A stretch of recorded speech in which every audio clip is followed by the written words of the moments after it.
नमस्कार, स्वागत है आपका मेरी सत्यमेव जयते चैनल में और मैं हूं डॉक्टर हरीश चंद्र लखेड़ा। आपने एक शब्द सुना होगा नवबौद्ध, जो कि सोशल मीडिया में आने के बाद बहुत ही ज़्यादा चर्चित है। यह शब्द कैसे प्रयोग में आया इसी बारे में आपको इस बार में बताऊंगा, लेकिन जब तक मैं आगे बढ़ूँ आपसे अनुरोध है कि मेरे इस चैनल को यानी STB को यानी सत्यमेव जयते चैनल को सब्सक्राइब अवश्य कर दीजिएगा जिन्होंने अब तक ऐसा नहीं किया है या जो चैनल पर नए हैं। नवबौद्ध शब्द वास्तव में उन लोगों के लिए भारत में प्रयोग किया जाता है जो 20वीं सदी में हिंदू धर्म से बौद्ध धर्म में परिवर्तित हो गए थे। खासतौर पर डॉक्टर भीमराव अंबेडकर के नेतृत्व में हिंदू धर्म की जिन अनुसूचित जातियों यानी दलित लोगों ने बौद्ध धर्म को अपनाया था वे नवबौद्ध कहलाए। सामान्य तौर पर यदि हम देखें तो नवबौद्ध का अर्थ है नव यानी नया और बौद्ध धर्म यानी बौद्ध धर्म का अनुयायी, यानी वे लोग जिन्होंने नया बौद्ध धर्म अपनाया है। जैसे कि यदि हम पूर्वोत्तर या हिमालय क्षेत्रों के बौद्धों को कहें तो वे परंपरागत बौद्ध समुदाय हैं और आधुनिक काल में ही नहीं बल्कि वे प्राचीन काल से बौद्ध धर्म अपनाते रहे हैं।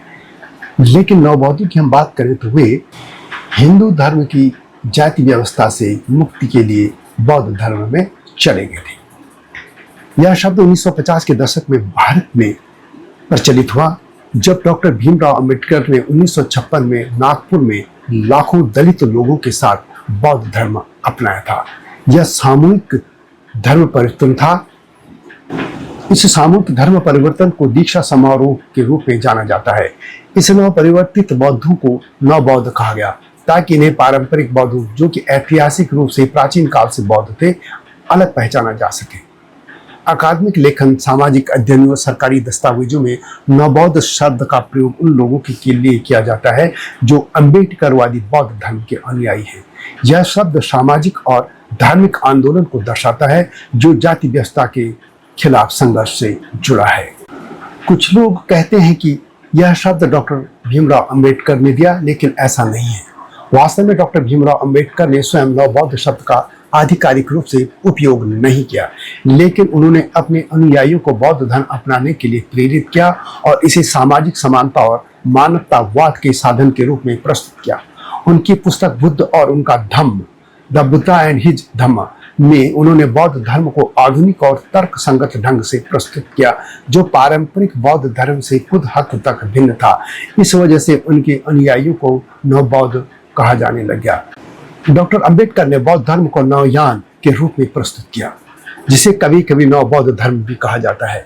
यह एक नया दृष्टिकोण था जो बौद्ध धर्म की मूल शिक्षाओं जैसे 4 आर्य सत्य, अष्टांगिक मार्ग को सामाजिक न्याय और समानता के सिद्धांतों के साथ जोड़ता था। हालांकि उन्होंने अपने अनुयायियों को केवल बौद्ध ही कहा, न कि नवबौद्ध। लेकिन नवबौद्ध शब्द का उपयोग बाद में विद्वानों, सामाजिक कार्यकर्ताओं और मीडिया ने किया ताकि अंबेडकर के अनुयायियों को पारंपरिक बौद्ध संप्रदाय जैसे थेरवाद, महायान, वज्रयान से अलग पहचाना जा सके। यह शब्द विशेष रूप से 1956 के नागपुर दीक्षा समारोह के बाद प्रचलन में आया।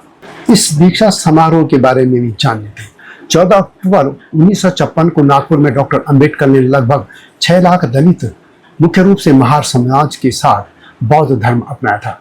यह भारत में बौद्ध धर्म के पुनरुत्थान का एक महत्वपूर्ण क्षण था।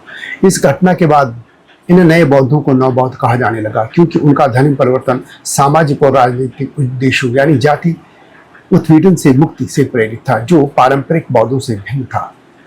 सरकारी मान्यता में 1990 में जब संविधान अनुसूचित जाति आदेश 1950 में संशोधन कर बौद्धों को अनुसूचित जाति SC का आरक्षण दिया गया तो सरकारी दस्तावेजों में भी इन परिवर्तित बौद्धों को नवबौद्ध के रूप में संदर्भित किया गया।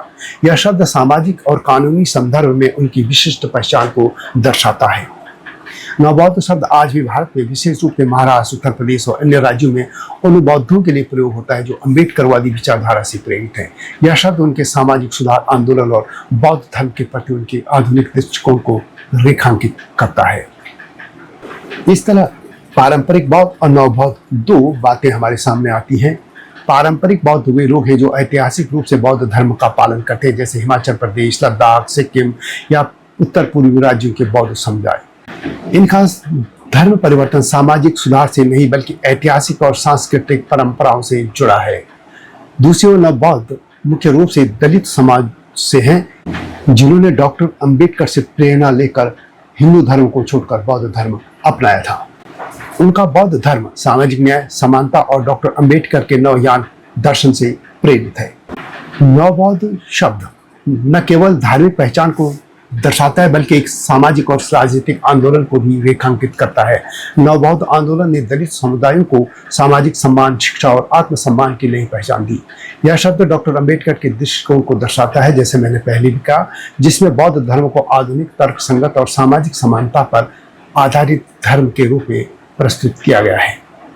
नवबौद्ध शब्द का उपयोग 1956 की दीक्षा समारोह के बाद प्रचलन में हुआ, जैसा कि मैंने पहले कहा, और डॉक्टर अंबेडकर और उनके लाखों अनुयायियों ने जो बौद्ध धर्म अपनाया था और जो आज भी सतत तौर पे चल रहा है, वही लोग नवबौद्ध कहलाते हैं। और यह शब्द तभी से प्रचलन में आया। तो यह है नवबौद्ध धर्म और नवबौद्ध शब्द की गाथा। यह वीडियो कैसी लगी कमेंट में अवश्य लिखें। जल्दी ही और भी वीडियो नवबौद्ध धर्म पर मैं लाऊंगा। यह वीडियो कैसी लगी कमेंट में अवश्य लिखिएगा। जल्दी आऊंगा नई स्टोरी के साथ, तब तक नमस्कार। हिमालय पे पेड़ हो तो गीत गाएंगी नदियाँ, गीत गाएंगी नदियाँ। पेड़ों पे चिड़िया है तो गीत गाएंगी नदियाँ, पेड़ों पे चिड़िया है तो गीत गाएंगी नदियाँ। माँ की लोरी जैसे होते हैं नदियों के गीत।